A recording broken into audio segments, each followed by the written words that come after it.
Welcome to Rat and Cat, where we search for those who've gone missing so others can learn how to survive. I'm Nakia. As I'm putting together this video, the story of missing teenager Jayme Closs is in the headlines.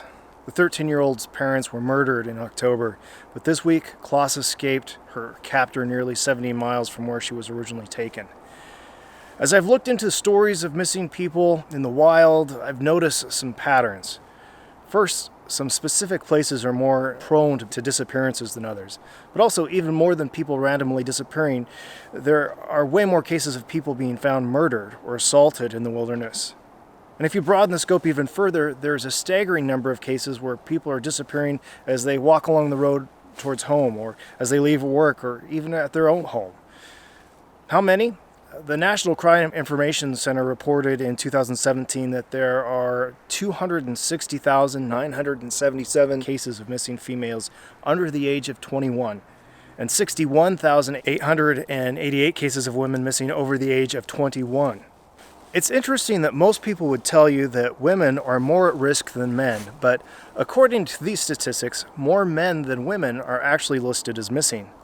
Altogether, more than 600,000 people are listed as missing in the United States. The truth is, there are even more unreported cases of missing people. And for the vast majority of these cases, we only see a short blurb in the local news outlet. But even more cases go unnoticed entirely, and you never even hear about them in the news. The other thing I've noticed is that here in the United States, there's no comprehensive record of these cases regarding who's involved and who's at risk. And with few clues to go on, local investigators are often limited by the thin resources of local government. Only big cases that happen to hit the bigger news cycles get attention. There is one group of people that may be affected more than others: Indigenous women in North America and Canada. More than 300 Indigenous women go missing every year. So what's happening to these people? The bottom line is that there are more predators and more serial killers in the United States than most people would like to believe. Thomas Hargrove, the founder of the Murder Accountability Project, argues that there's as many as 2,000 serial killers at large in the United States. In addition, human trafficking, or modern-day slavery used for sex or labor, especially using minors, is a significant problem here in the U.S. and around the world. According to the Polaris Project, more than 40,000 cases in the United States have been identified from victims calling their hotline, while there are around 40.3 million victims around the world. 81% are trapped in forced labor, 25% are children, and 75% are women or girls. So here are some tools to beat the out of those perpetrators who would do you harm. Number one, if you're a victim trapped in captivity and need help, call this free hotline, 888-373-3888, or text 233-733. Number two, stay clear of sketchy family and friends. They're most likely to get you in trouble. 3, don't leave your kids alone, even your teenagers, in an unsupervised setting. 4, be aware of your surroundings.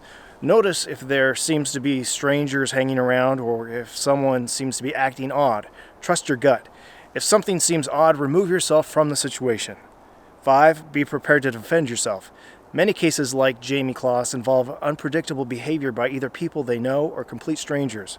My advice, take a self-defense course. Get a conceal and carry license, or at least discreetly carry a small can of mace with you wherever you go, and practice using it with a spare can.